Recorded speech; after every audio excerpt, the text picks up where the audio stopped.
Entonces, vamos a empezar con el tema de triquinosis y precisamente a propósito yo lo he dejado para el último, a pesar de que el último tema del programa era síndrome del alma migrante, pero con mucha modificación, porque a partir de este tema, entrando a los sexos, empezamos a ver parásitos con un ciclo de vida estratificado en dos etapas. Entonces, hasta ahora veíamos parásitos con ciclos de vida que eran más o menos lineales, unos un poquito más complejos, otros menos complejos, pero a partir de ahora los hospederos definitivos intermediarios empiezan a jugar un papel mucho más participativo en el ciclo de vida de los parásitos, al punto en que muchas veces un huésped definitivo intermediario tiene que comerse a otro o interactuar con otro directamente para poder adquirir al parásito y de esa forma complementar el ciclo de vida del mismo.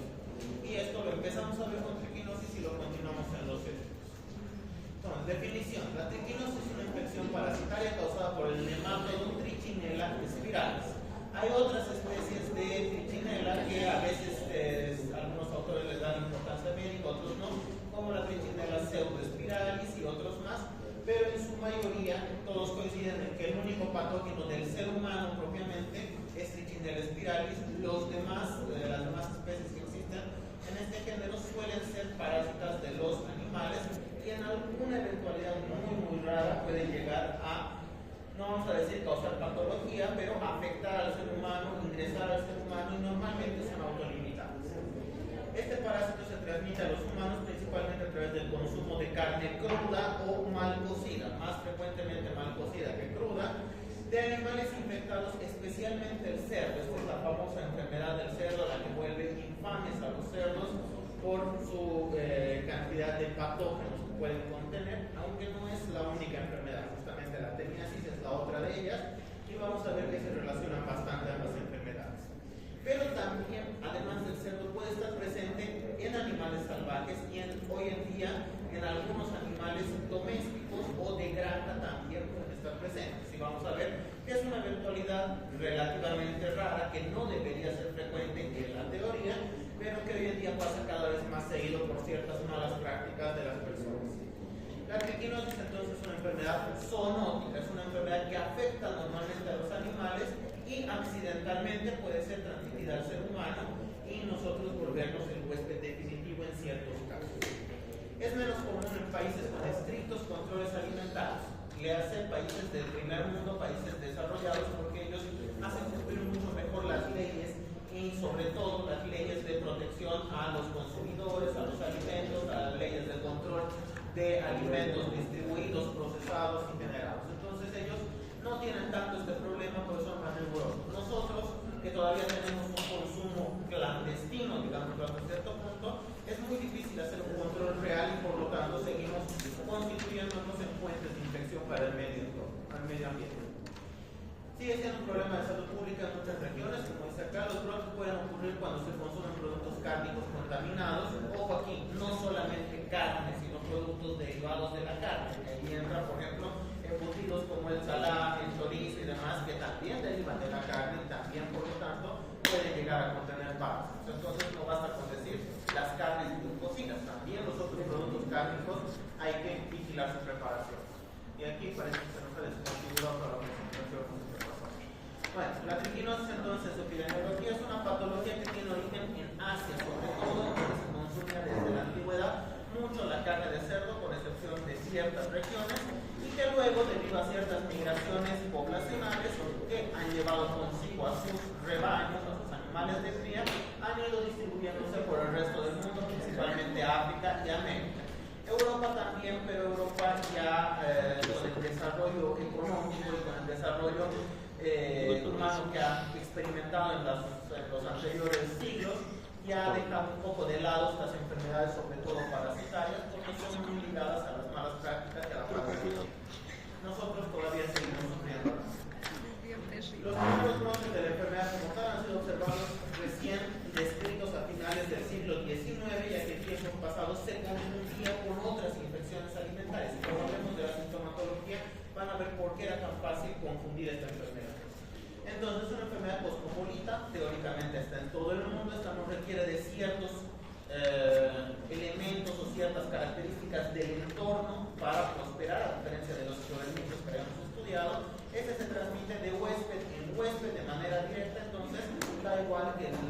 sea de clima frío, de clima caliente, húmedo, no húmedo, este se puede encontrar en todos lados mientras existe un consumo de cerdo.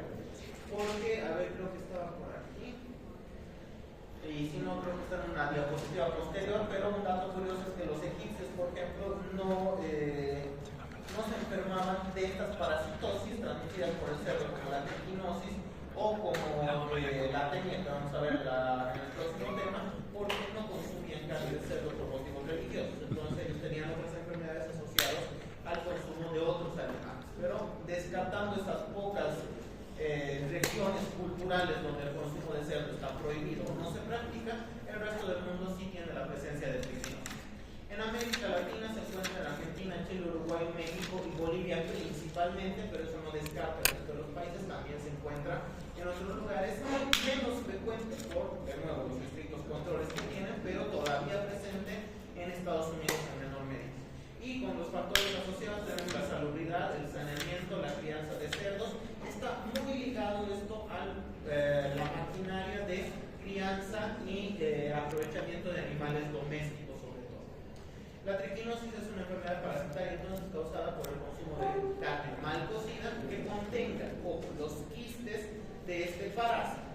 Y aquí quiero hacer una paréntesis antes de continuar, me voy a adelantar un poquito al ciclo de vida. Les decía que el ciclo de vida empieza a tener una cierta complejidad porque si bien el parásito tiene su estadio de larva y su estadio de adulto, ambos se desarrollan en huéspedes individuos diferentes, aunque sean de la misma especie. ¿Por qué? Se pueden contaminar un cerdo de otro cerdo, pero son dos huéspedes distintos ambos cerdos y tienen que interactuar ambos huéspedes para poder dar continuidad a su ciclo de vida.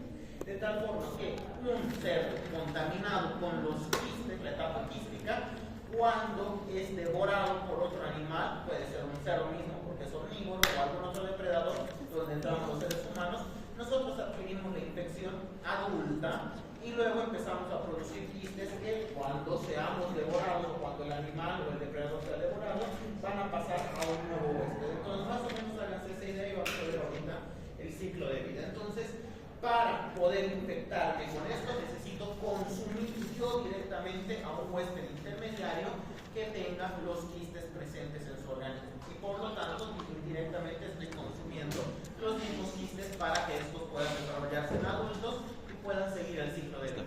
Este parásito puede encontrarse entonces en la carne de animales como el cerdo principalmente, pero en la naturaleza también, y hay muchos casos, sobre todo en poblaciones nómadas, poblaciones indígenas, poblaciones más con una cultura un poco más antigua que todavía viven de la caza, se los puede encontrar presente en el consumo de carne de oso, carne de morsa, sobre todo en regiones nórdicas, en la carne de zorro, en la rata también, no porque la gente precisamente coma rata, sino porque los animales comen rata y de esa forma se infectan y esos animales luego son producto de consumo para nosotros.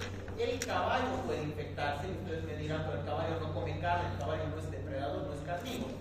Ahí es donde iba al principio cuando les decía, hay ciertas malas prácticas que nosotros ponemos en práctica, vale la redundancia, cuando criamos animales de granja, como el caballo, la oveja, la cabra, la vaca, por ejemplo, y como tenemos varios animales y algunos se alimentan de carne también, entre otras cosas como el cerdo, nosotros cuando procesamos los alimentos podemos llegar a contaminar de forma cruzada los alimentos de los herbívoros y por lo tanto estos están consumiendo sin querer trazas muy pequeñitas que pasan desapercibidas de carne que contengan estos quistes.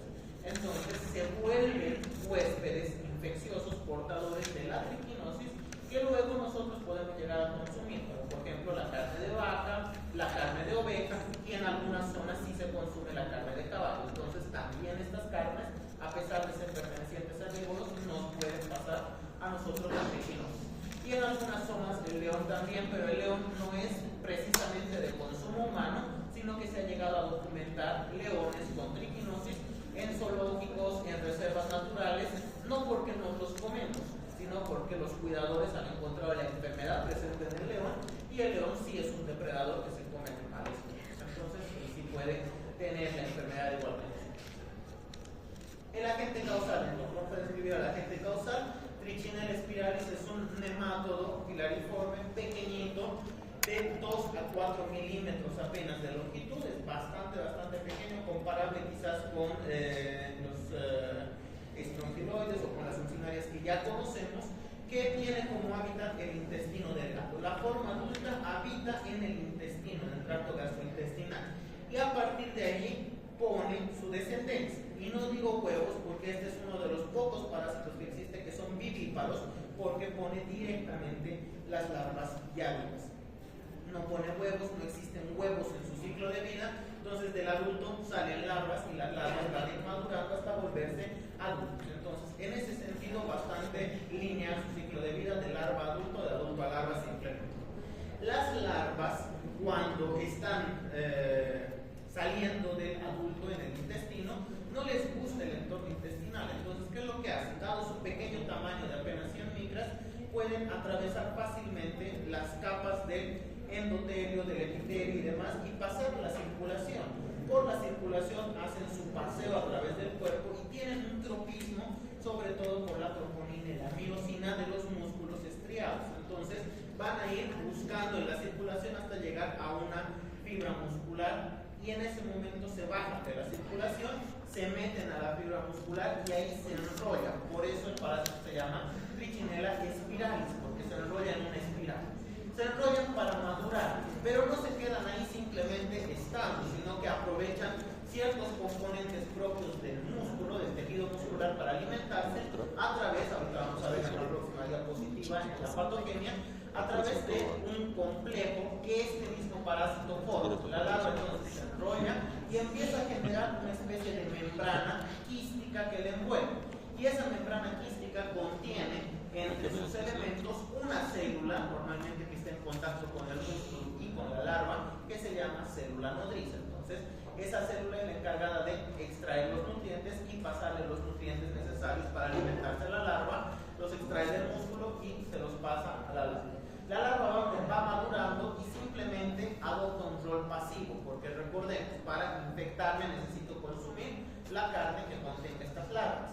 Entonces simplemente se queda ahí viviendo, esperando a que el organismo que le está sirviendo de huésped sea devorado por un depredador y por lo tanto pueda llegar a su tracto gastrointestinal, y en ese momento los tubos digestivos van a ayudar a deshacer la fibra muscular, la envoltura quística y todas las células que ésta contenga, liberando hacia la larva, y recién que se vea libre va a pasar a su estadio adulto para dar continuidad con el ciclo de vida. Entonces, tiene como tejido de preferencia el músculo estriado principalmente, en más del 90% de los casos, pero todavía hay un pequeño número de casos en donde se comportan de manera anómala y en lugar de bajarse en el músculo estriado pueden llegar a invadir otros órganos, entre ellos órganos delicados como los ojos, el tejido subcutáneo, el cerebro, los pulmones, el corazón, etc.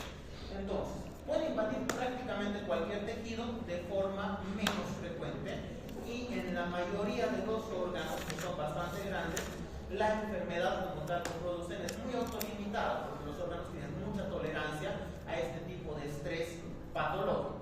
Pero hay órganos que son mucho más delicados, como el cerebro, el corazón, los pulmones, etcétera, que cuando se ven infectados, por su delicadeza y por la complejidad de sus funciones, desarrollan fácilmente sintomatología. Entonces ya saben por dónde van las cosas más o menos. Y aquí nos hacen una comparación entre los adultos, las formas adultas, que normalmente no las van a ver para el diagnóstico, pero es necesario que conozcan por un pequeño detalle. El extremo posterior, que hasta donde veníamos viendo hasta ahora, normalmente el macho, que era más pequeño, tenía el extremo posterior curvo. En este caso es la hembra, que es más grande, la que tiene el extremo posterior curvo. Entonces, es como una peculiaridad que tiene la versión adulta de este parásito, y que alguna vez sale en el examen. Del año pasado no ha sucedido, pero sí he visto que alguna vez les preguntan. Entonces, ojo, aquí se invierten los roles y la hembra, que es más grande, tiene el extremo posterior curvo y el macho, que es más pequeño, tiene el extremo posterior recto, que es lo que nos está describiendo aquí básicamente. Entonces, la larva, como les decía, la larva, bueno, ya me adelantó un poquito a la morfología, se enrolla en el músculo. Normalmente no se enrolla en una sola espiral, sino que lo que hace es, de toda su longitud, empieza a enrollar ambos extremos hasta que se crea una especie de lentecito, si ustedes quieren, dos enrollaciones, si es que existe la palabra, de un lado y otro lado, y cuando nosotros cortamos el músculo podemos ver ambos que pertenecen a un mismo gusano. Y aquí podemos ver la presencia de la célula nodriza o non-cell que nos está mostrando aquí. Aquí está el gusano en una sección longitudinal. Estas son las partes enrolladas del gusano que hemos cortado. Y aquí tenemos esta célula grande, gruesa, que conforma parte de su esticosoma o membrana quística, que es lo que estamos viendo, que la separa del tejido muscular. Esta membrana quística, me voy a adelantar un poquito, no sirve únicamente para generar su motor de nutrición, o sea, su célula nodriza y demás, sino que además le sirve como una protección. Recuerdan, la primera clase les decía, todos los parásitos son muy delicados, entonces han tenido que encontrar formas de escapar de nuestra respuesta inmunitaria para no ser eliminados por completo. Esta es su forma de este parásito de escapar a nuestra inmunidad. Se aísla del resto del organismo detrás de un telón que lo vuelve invisible, entre comillas, a nuestra inmunidad. Las células blancas, los leucocitos, muchas veces se acumulan aquí alrededor de la membrana, pero realmente no llegan a ver al parásito y por lo tanto no desencadenan una respuesta inmunitaria clara hasta cierto momento. Ahorita vamos a hablar después del ciclo de vida de la patología. Entonces, el ciclo de vida, básicamente lo que les he hablado, que está adelantando un poquito, pero vamos a repetir. El ciclo de vida entonces empieza con el adulto o los adultos macho y hembra presentes en el intestino, normalmente en el intestino delgado, en el duodeno, que después de copular directamente generan larvas o generan huevos y ponen las larvas. Los adultos se encuentran metidos, clavados en medio del tejido de la mucosa intestinal. Ahí mismo ponen sus larvas y las larvas, en cuanto ya son libres, van a agarrar y van a seguir cavando dentro de la mucosa, la submucosa, hasta llegar a la circulación. Momento que llegan a la circulación, aprovechan la circulación para llegar al músculo, sobre todo, pero también pueden caer en algunos órganos. En el músculo se enquistan en espera de su maduración y en espera de que este huésped sea devorado por un nuevo huésped. Una vez es devorado el nuevo huésped, con sus tubos digestivos ayuda a liberar esta larva de su quiste muscular, y esta larva libre en el intestino pasa a ser un adulto que va a dar continuidad al ciclo. Se entiende así, ¿verdad? Hay preguntas sobre el ciclo de vida hasta aquí porque quiero que estén bien claros. El siguiente tema le va a agregar un pasito más de complejidad a ese ciclo de vida. ¿Está claro? Bien, entonces básicamente lo mismo que está descrito acá. Aquí en la imagen hay múltiples imágenes distintas, algunas menos entendibles, otras más entendibles del ciclo de vida de la triquinosis, pero a ver, si vamos viendo cada uno de los elementos, yo tengo aquí un tejido muscular con la larva enquistada. Normalmente esta se encuentra en la naturaleza, en los cerdos, en algunos animales, sobre todo carnívoros, de la naturaleza por sí mismos. Entre estos animales carnívoros de importancia están los roedores. Entonces, dentro del cerdo aquí tenemos un propio ciclo de vida que se va desarrollando dentro del cerdo. Entonces el cerdo se come el tejido muscular con la larva y desarrolla sus adultos ponen larvas que van a invadir sus propios músculos, y cuando alguien se come ese cerdo va a ser contagiado. En el ratón o en la rata, en los roedores, pasa lo mismo, hace exactamente lo mismo. Entonces los roedores, que son omnívoros, muchas veces se comen carne. Es más, dato curioso, los roedores, sobre todo los ratones, no les gusta tanto el queso, y si pueden elegir se comen carne. Entonces son mucho más propensos a roer animales en descomposición, cadáveres y otros productos cárnicos, y contraer la triquinosis. ¿Qué es lo que pasa? Que en medio de todo esto, cuando no tenemos buenos hábitos de crianza higiénica de los animales, en los chiqueros de las granjas, los cerdos, muchas veces por hambre, se comen a los roedores que están ahí presentes. Entonces adquieren la enfermedad a partir de los roedores, y cuando los cerdos son faeneados, se los mata para el consumo, muchas veces se tira parte de sus tejidos subcutáneos, vísceras y demás al basurero o algún sitio de desecho, donde los roedores van y adquieren la triquinosis de los mismos cerdos. Entonces, entre estos dos animales se constituye un ciclo un poquito más grande, donde unos contagian a otros. Y el ser humano que pinta aquí, que en medio de todo esto también somos consumidores de los cerdos. Entonces también podemos desarrollar la triquinosis, solo que excepcionalmente la triquinosis muere en nosotros, porque las larvas que van a estar en nuestro tejido muscular no van a llegar a ser adultos, porque no tenemos un depredador en la cadena alimenticia por sí misma. Entonces, muy raro que un ser humano sea fuente de contagio de triquinosis, a no ser que hablemos de prácticas de canibalismo, o a no ser que hablemos de personas que desafortunadamente se mueren devoradas por fieras salvajes cuando hacen su turismo o cuando se van de safari y demás. Pero descartando eso, normalmente el ciclo de la triquinosis muere en el ser humano. Bien, entonces en la patología y la patogenia, ¿qué es lo que sucede? Tenemos dos etapas. Una etapa intestinal producida por los adultos, en la parte de manifestaciones clínicas, y una etapa muscular producida por las plantas. La más peligrosa es la etapa muscular, se llama muscular porque prefieren los músculos, pero ahí se engloban todas las afecciones de posibles vísceras y órganos que puedan llegar a estar afectados por el parásito. Entonces, en la etapa intestinal producida por los adultos, normalmente tenemos una reacción inflamatoria catarral de la mucosa que es autolimitada, porque de alguna u otra forma estos no nos dañan a nosotros y nuestro cuerpo, una vez alcanza una especie de equilibrio, no los termina de eliminar y disminuye la reacción inflamatoria. Normalmente es una reacción inflamatoria que dura de 48 a 72 horas, por lo tanto se suele confundir mucho por los síntomas con una intoxicación alimentaria, como comí de más, comí en algo en mal estado, me hizo daño, estuve 1, 2 días, 3 días quizás con dolor estomacal y diarrea, y luego se pasó sólido. Esa suele ser la historia sintomatológica de un paciente con triquinosis en la etapa intestinal, que es algo que nos ha pasado a todo el mundo, nos va a pasar a todo el mundo de repente al comer algo en mal estado, simplemente abusar demasiado de la comida, comer demasiado. Entonces, ¿esto qué es lo que ocasiona? Que el paciente no sienta la necesidad de buscar ayuda y nunca se llegue a diagnosticar en esta etapa la triquinosis. Más allá, no tenemos gran cantidad de síntomas. Los síntomas, esto es lo que he descrito ahorita de la etapa intestinal, los síntomas importantes surgen en la etapa muscular.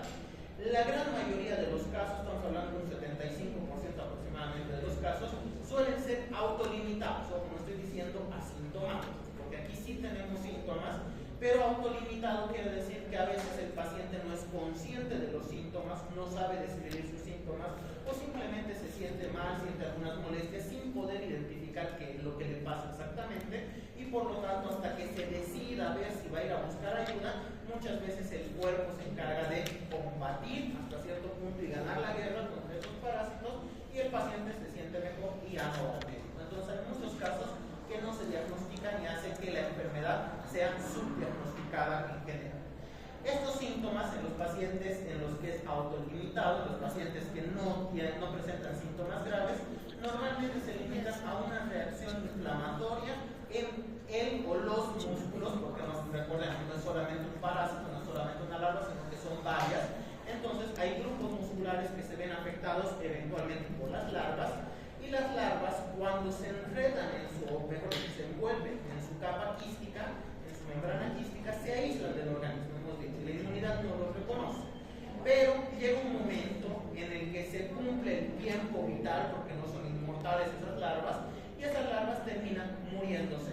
Cuando se mueren las larvas, dejan de dar soporte vital a su membrana quística, a su célula nodriza y demás, por lo tanto, desaparece una vez ha muerto el parásito, la membrana quística, ya no hay nada que lo aísle de la inmunidad, y nuestras células inmunitarias recién lo detectan y dicen, oh por Dios, aquí había habido un gusano metido en medio del músculo, y no me había dado cuenta. Entonces, activen todas las defensas, activen el proceso inflamatorio, activen el proceso de la fiebre, que son nuestras respuestas inmunitarias innatas, y el paciente empieza a sentir un malestar general con dolores musculares localizados, mialgias localizadas en los músculos que están afectados precisamente, y sufre una elevación de la temperatura transitoria, no llega a ser una fiebre verdadera ni sostenida, sino que sube, baja un par de días, hasta que la inmunidad se da cuenta y dice, aquí ha habido un gusano, sí, pero estaba muerto, entonces en vano estoy haciendo todo este esfuerzo para matar. Como ya está muerto y no lo puedo sacar del cuerpo, porque es algo demasiado grande, ¿qué voy a hacer? Hacemos lo que los seres humanos hacemos con los cadáveres. Le echa calcio y lo calcifica en su lugar para, vamos a decir, crear una especie de tumor. Entonces, que ya no se vuelva una fuente de sobreinfección bacteriana ni nada.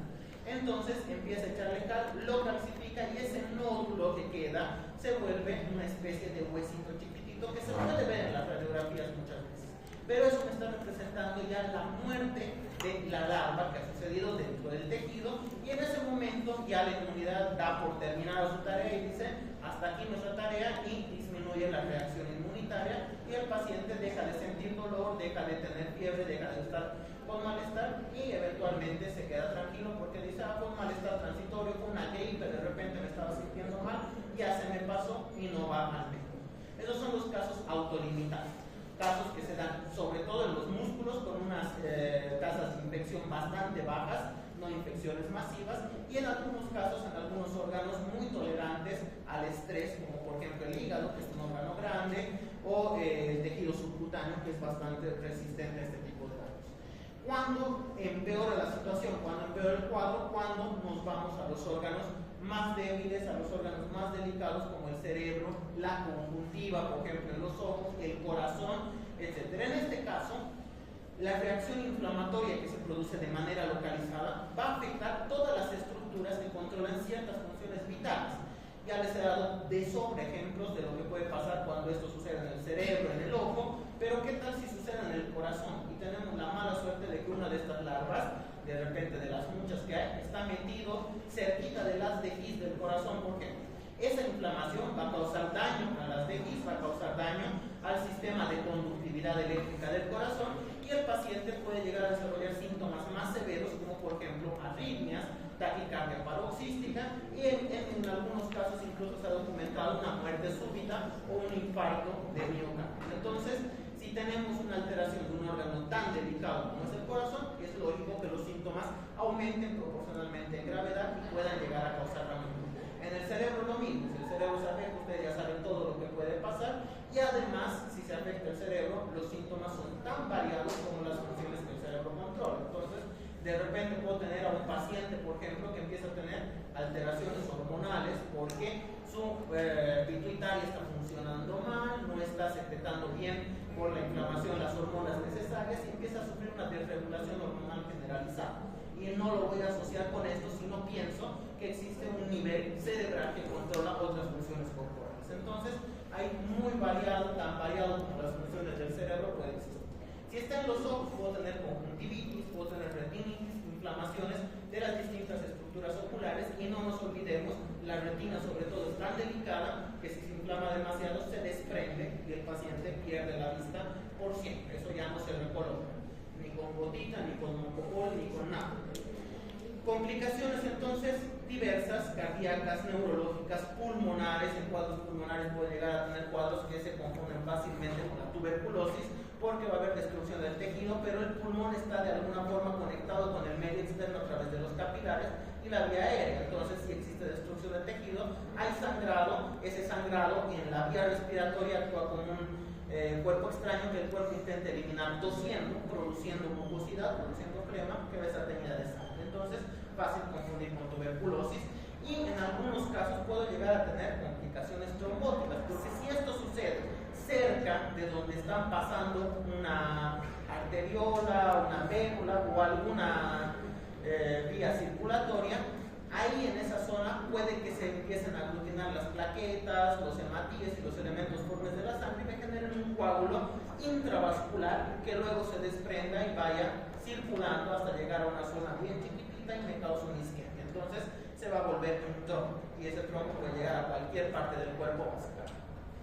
Esas son las complicaciones. Bueno, hemos hablado de la patogenia y hemos ido adelantando también las manifestaciones clínicas y aquí pueden ver manifestaciones clínicas intestinales, entonces típicas de una intoxicación intestinal común y corriente, dolor estomacal, malestar general, intestinal sobre todo, diarrea, vómitos, náuseas, lo mismo que pasa cuando algo que comemos nos hace mal.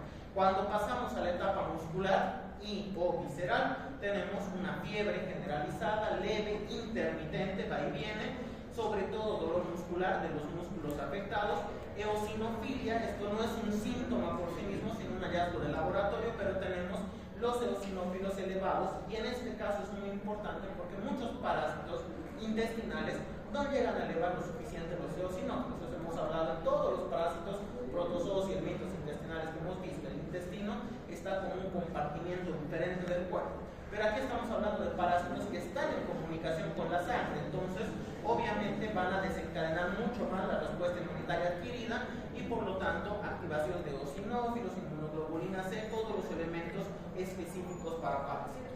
Puede haber cefalea, puede haber ataque al estado general y en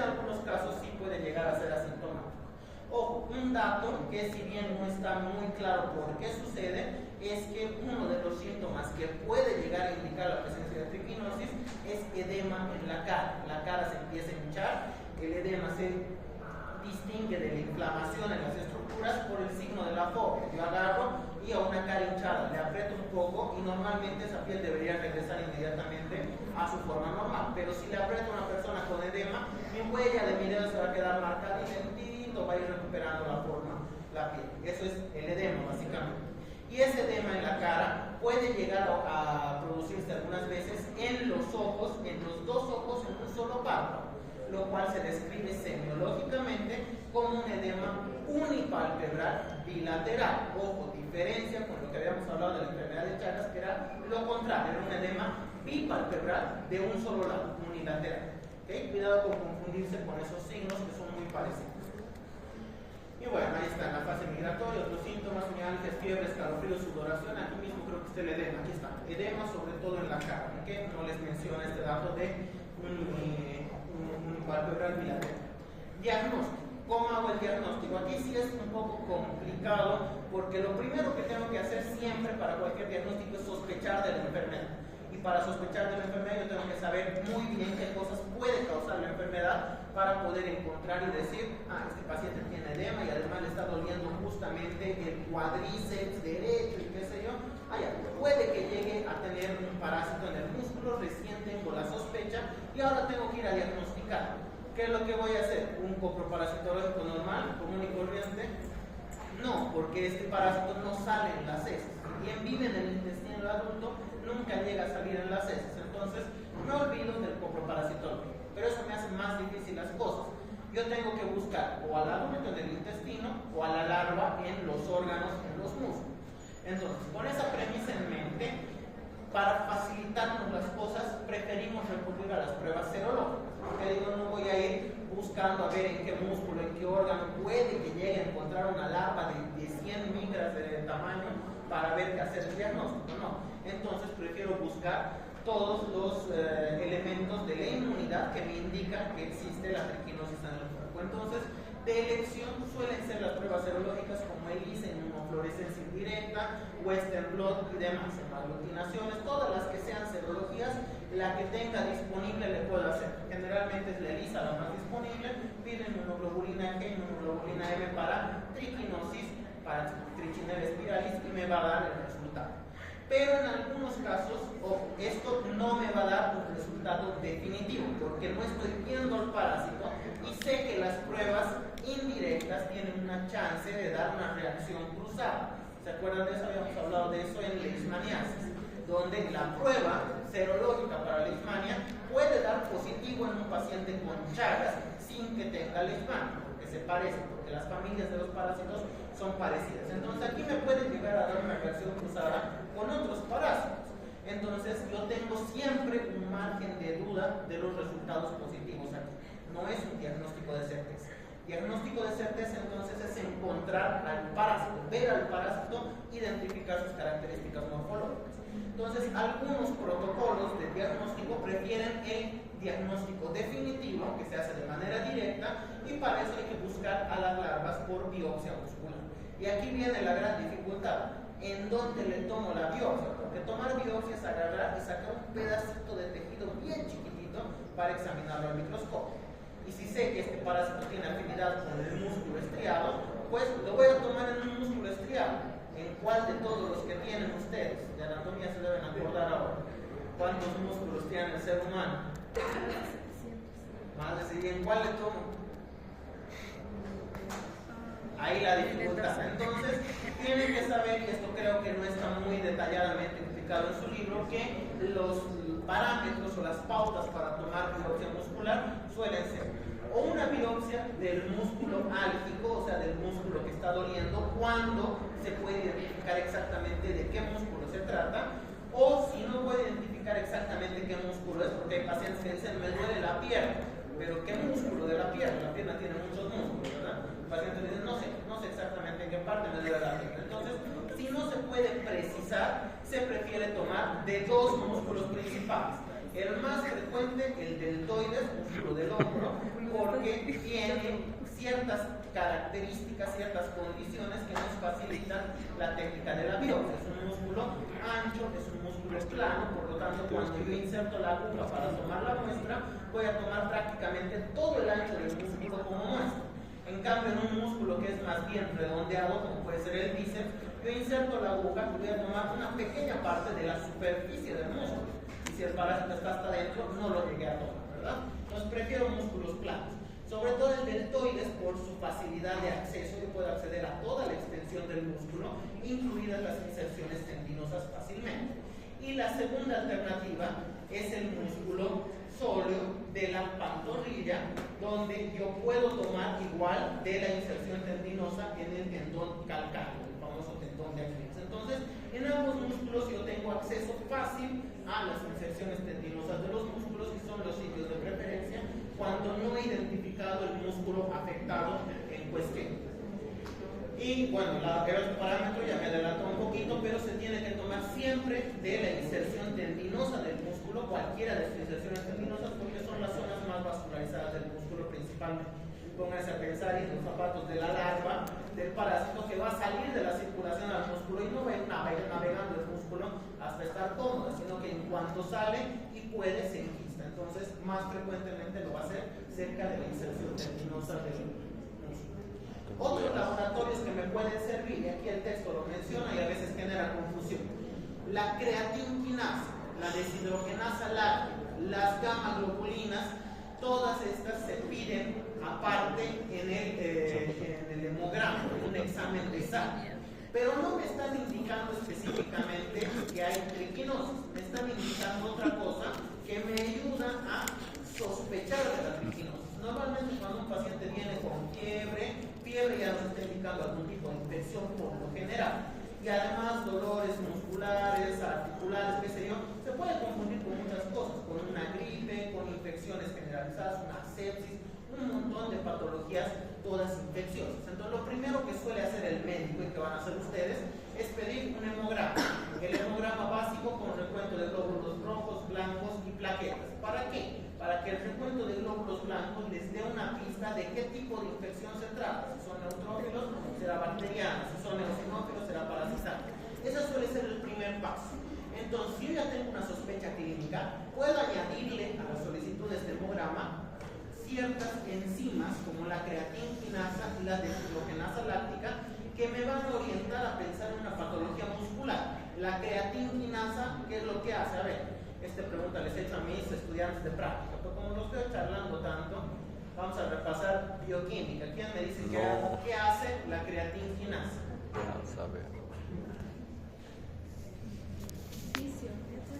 Fisiología, bioquímica, en todos lados que me llevar. Opciones. Este no es parcial. Voy a tener que reclamar a su docente de bioquímica y de fisiología. Es decir, no les estoy dando tarea suficiente.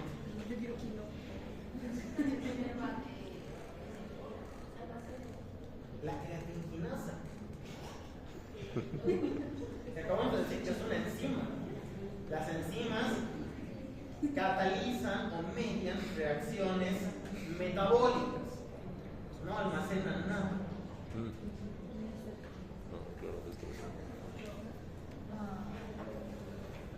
Ni con ChatGPT, ¿qué es lo que pasa? La creatinquinasa, como dice su nombre, crea creatina. Y la creatina es el producto de desecho que se elimina por el riñón. ¿A partir de qué cosa crea la creatina? De los cuerpos nitrogenados del músculo en descomposición, o del músculo catabolizado, ¿verdad? ¿Sí o no? Ya, entonces, si tengo un aumento de la creatinquinasa, quiere decir que el proceso que está mediando está elevado. Y ese proceso es la degradación del músculo en creatina. O sea, hay mucho músculo destruido que está siendo digerido por esta enzima. Eso me orienta a pensar en una patología muscular. La deshidrogenasa láctica, ¿qué hace? ¿Qué hace? Deshidrogenasa. Más fuerte, por favor, estoy medio sordo. Vamos, son indicadores de patología muscular. Ninguno lleva por nombre triquinosis o trichinella spiralis. Entonces, cuidado, vean un paciente con creatinquinasa elevada y digan, el libro decía que esto es triquinosis, no es la única causa. Tienen que aprender a interpretar los resultados de lo que ustedes van a pedirle a su paciente. Porque si no, ¿para qué le van a pedir? ¿Y las gamma globulinas qué son?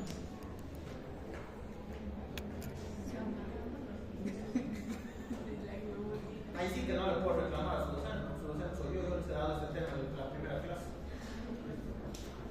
¿Qué son las gamma globulinas?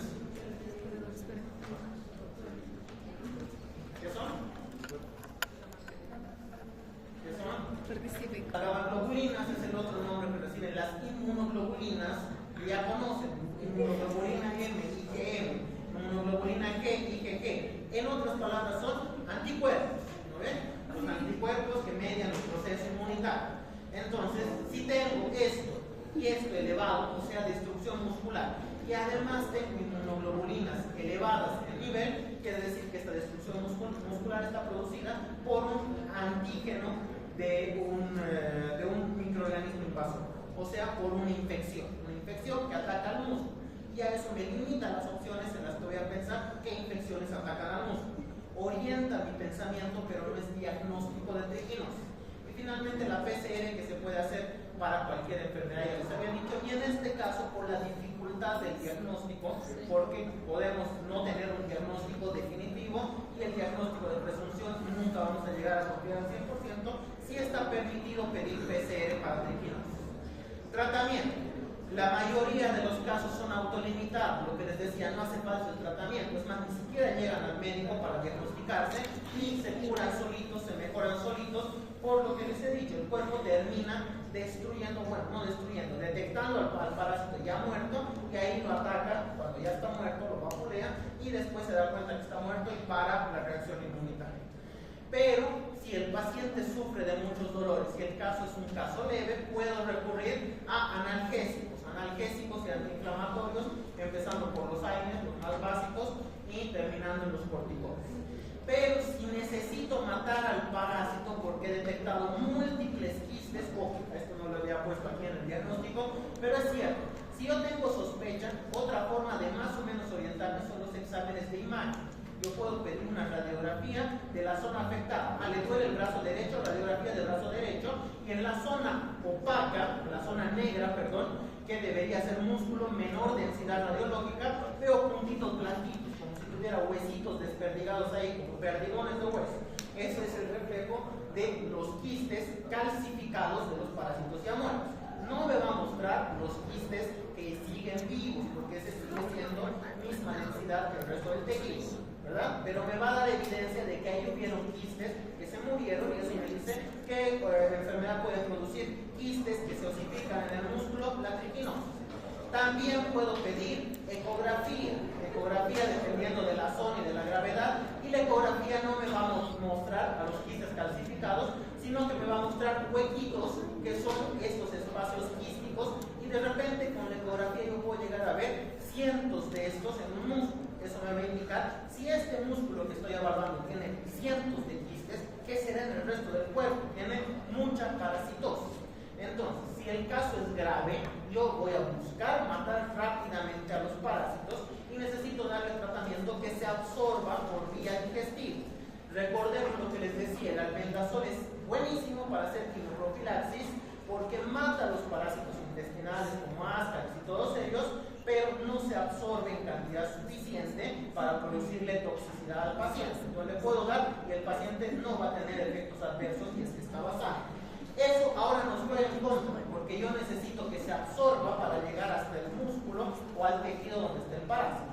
Entonces el albendazol no será mi primera opción, y si recurro al albendazol lo tengo que dar mucho tiempo, 10 a 15 días seguidos de tratamiento, para que se absorba una pequeña partecita para tratar al parásito.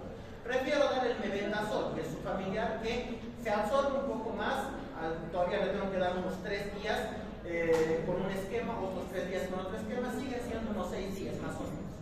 ¿Okay? Todavía puedo darle ese tratamiento, pero ojo a lo que les estoy diciendo y que aplica al siguiente tema y a los próximos también. Si tengo un parásito tisular en el tejido que me produce daño al organismo cuando el parásito se muere, y eso sucede espontáneamente, murió uno, le causó síntomas, pasado, se murió otro, le causó síntomas, pasado. ¿Qué pasa si yo sé que el paciente tiene cientos y miles de quistes?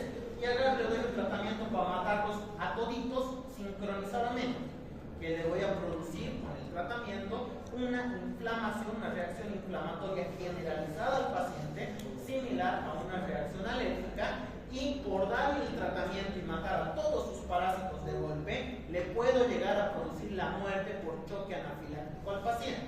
Entonces, ¿qué hago? ¿No le doy el tratamiento?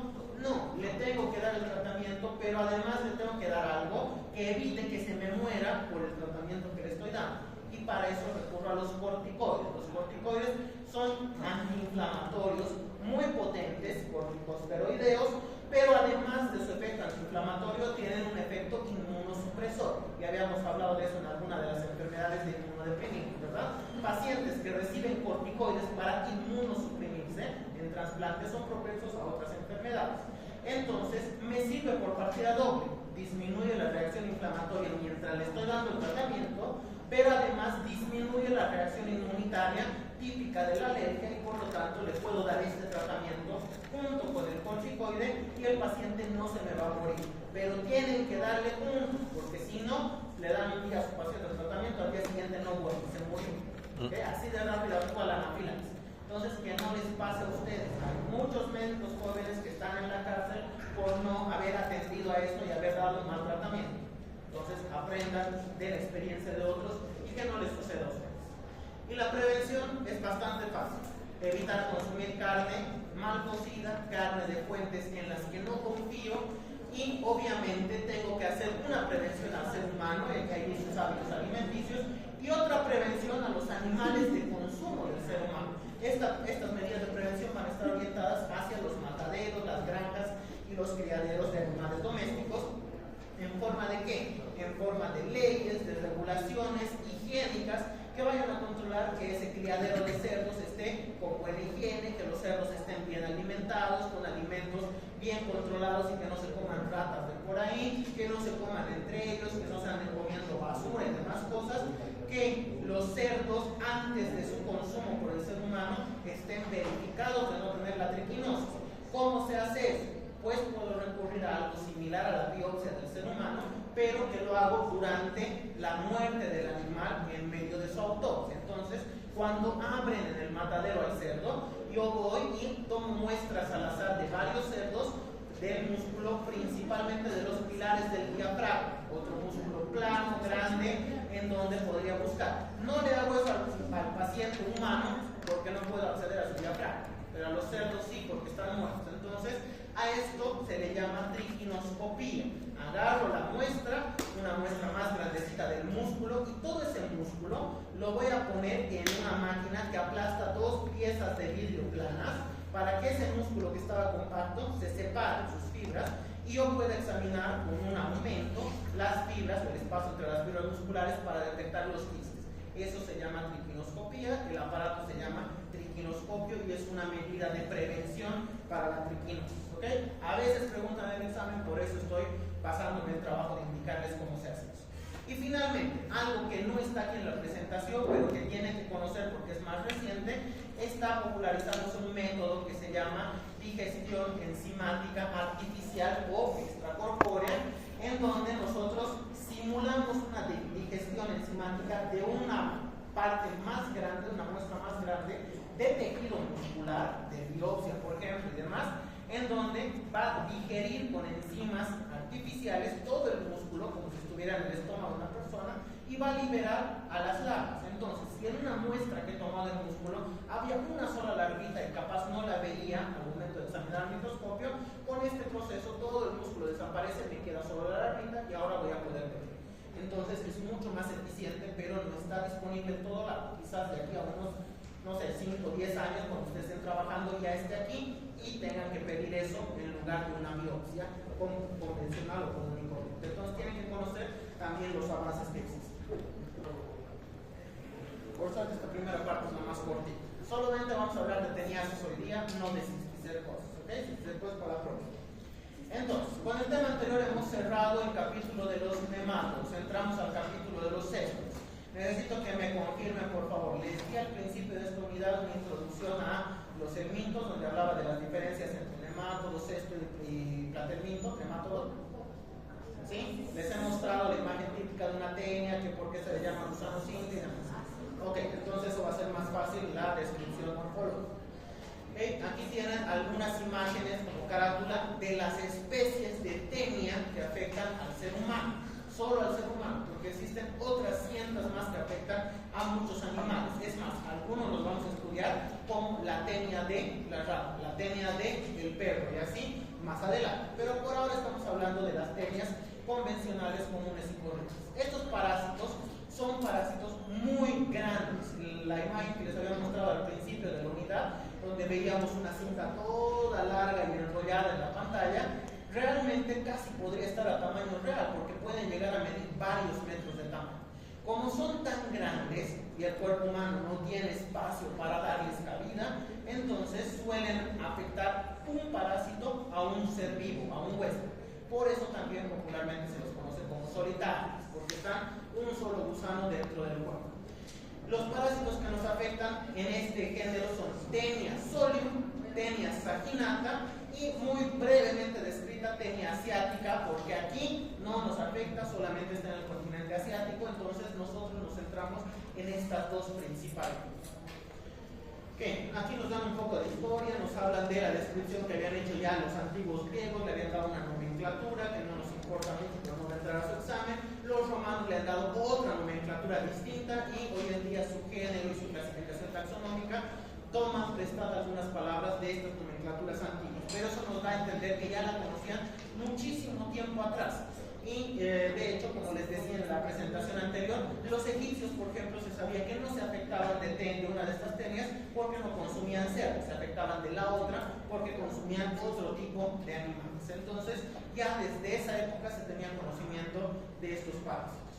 Aquí nos dice además importante, Taenia solium se ha confundido durante muchos siglos con Taenia saginata. Ahora sabemos la diferencia, pero hace mucho tiempo era la lombriz solitaria o el gusano cinta nada más. Y también se los confundía con otro muy parecido que es Diphyllobotrium blanco. No se los confundía con otras tenias porque acorde a los animales que afectan eran bastante más pequeñitas. Teníamos tenias de apenas 5 centímetros, 2 centímetros, entonces nada que ver con gusanos de metros de longitud. Ahí sí había una gran diferencia. Bien, la teniasis entonces, ojo aquí, este parásito, este género de parásitos, Taenia solium, Taenia saginata, las tenias, causan dos enfermedades diferentes que se estudian por separado, y vamos a ver una en la próxima clase la otra. Una de ellas es la teniasis, la otra que la produce otro estadio de su ciclo de vida, que ahora vamos a estudiar, es la cisticercosis, ¿ok? Son dos enfermedades distintas producidas por un mismo parásito. Bien, la teniasis entonces se define como la infección por la forma adulta del gusano. Ya sabemos qué forma entonces nos causa la teniasis. De estos gusanos pertenecientes a los céstodos del género Taenia, Taenia solium, saginata y asiática. Se desarrollan en el intestino delgado, pero ojo, recuerden lo que les he dicho, pueden medir varios metros y nosotros sabemos cuántos metros de intestino tenemos. Entonces, no es raro ver que la extensión de la tenia se extiende incluso hasta el intestino grueso por el tamaño que puede tener. Entonces, es muy, muy grande. Aquí estamos viendo, y creo que voy a ampliarles la imagen, porque a veces una imagen habla más que 1000 palabras, para que vean realmente una foto a tamaño real de una tenia en comparación con el intestino del paciente muerto, evidentemente, del cual se lo extrae. Entonces, aquí está el intestino. Todo esto son metros y metros y metros de un solo gusano, de una tenia, incidiendo dentro de un mismo intestino.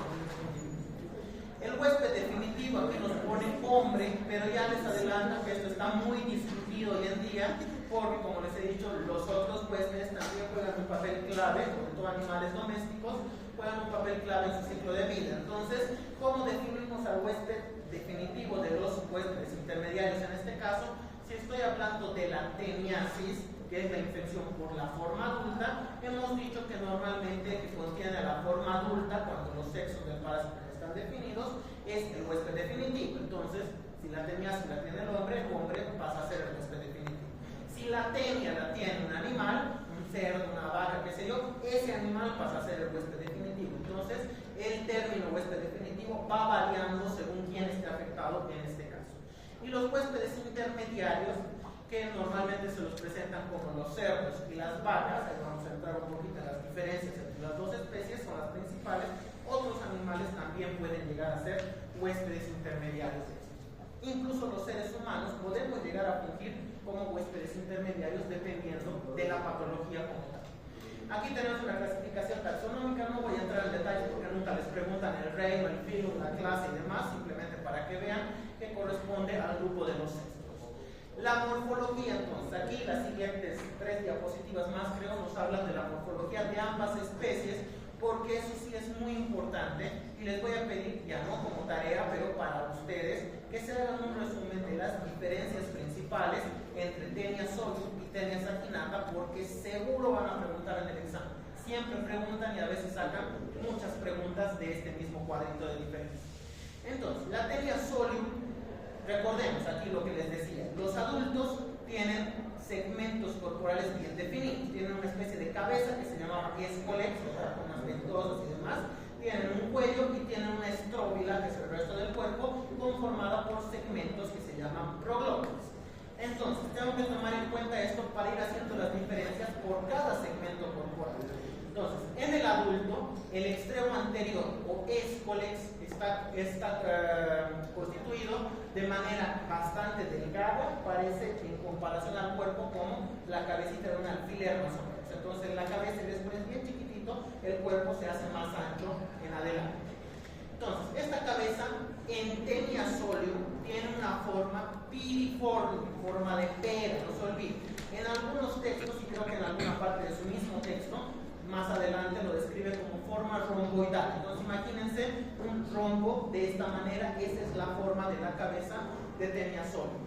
Voy a ir yendo y viniendo las diapositivas porque es importante que vayan por partes. Entonces, a ver, ¿dónde está? Aquí más o menos tenemos una imagen un poquito ladeada. Aquí tenemos una parte apical en punta, se ensancha hacia abajo donde están las ventosas y luego vuelve a adelgazarse hacia el cuerpo, forma de rombo. En cambio, si me voy a Taenia saginata, bueno, no me gusta mucho la calidad del color de acá, pero vamos a ampliar un poquito, a ver si se ve mejor. La forma del escolex pasa a ser más cuadrada, en lugar de ser romboidal parece plana y cuadrada, porque cada extremo corresponde a una ventosa y no tiene la parte apical que habíamos dicho hace rato.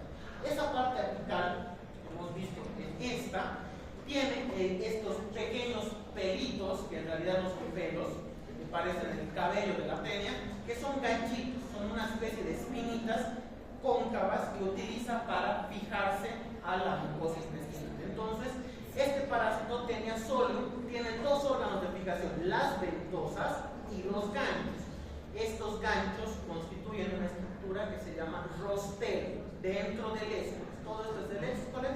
Esta estructura con ganchitos es el rostelo, y tiene sus ventosas también.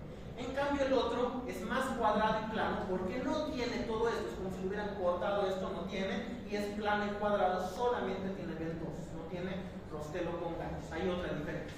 Y bueno, el tamaño no hace tanta diferencia, nos suelen preguntar, 1 a 2 milímetros, casi lo mismo en ambos, y ambos presentan 4 ventosas. Entonces, en el escolex su principal diferencia es la forma y la presencia o ausencia del rostelo con los ganchitos.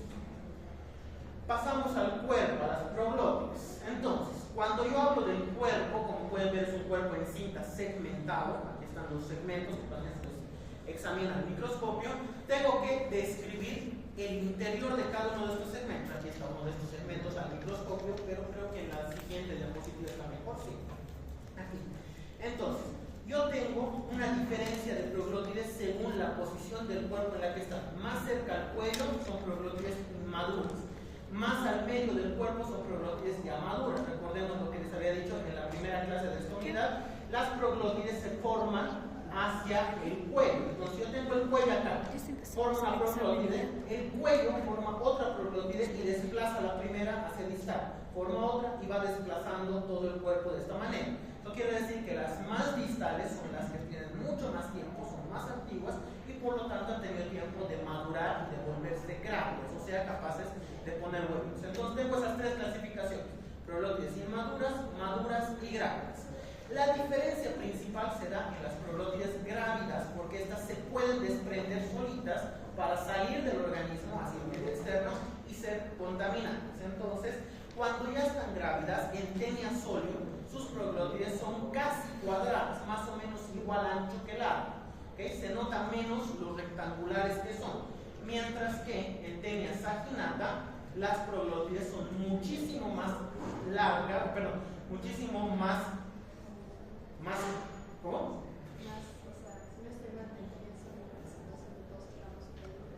Sí. Son más anchas que largas. Sí. Entonces, son más anchas que largas. Aquí son mucho más cuadradas, aquí son más anchas que largas y podemos ver aquí mismo cómo están distribuidos. Entonces, son mucho más rectangulares. La otra diferencia, como bien decía su compañera, son estos cuerpitos, que son las ramas uterinas, que son como cuerpitos que salen de una estructura central. Esta estructura central es el equivalente a la vagina, y en cada una de estas son ramas uterinas. Entonces, como yo las veo en el microscopio, así como estoy viendo acá, puedo contarlas, y el texto les va a decir que la diferencia es que en Taenia solium hay máximo 12 ramas uterinas por lado, porque si ustedes cuentan, aquí hay más de 12. No se tiene que contar por lado. En un lado podemos llegar a contar aquí creo que unas 9, 10, más o menos. En el otro lado otras 9, 10. Entonces en total va a ser más, pero la diferencia es por lado.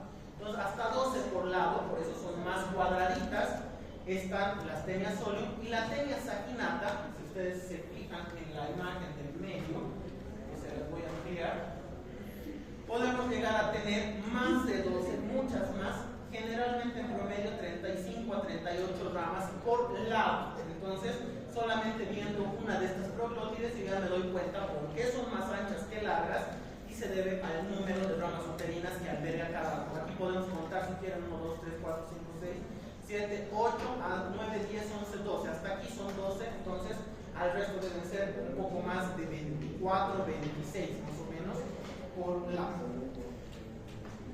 Bien, otra diferencia, y creo que no está listada aquí, aunque bueno, se puede incluir un poco.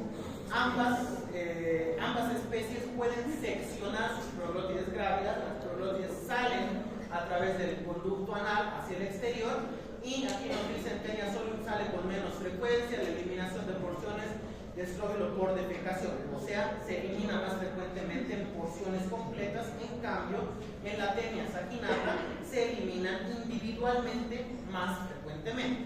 Eso nos da otra diferencia que aquí no está listada, pero creo que hay una tablita un poco más adelante, y es que las proglótides de Taenia saginata tienen más capacidad autonómica de movilidad, o sea que salen a pesar de ser partes del cuerpo, y cuando la mamá, por ejemplo, ve de su hijo que ha entrado al baño y le está limpiando y ve que hace una proglótide, la proglótide se está moviendo solita, aunque esté desprendida del cuerpo. En cambio, Taenia solium no, por eso tiene que desprenderse en bloques de cuerpo, en bloques de estróbila completo.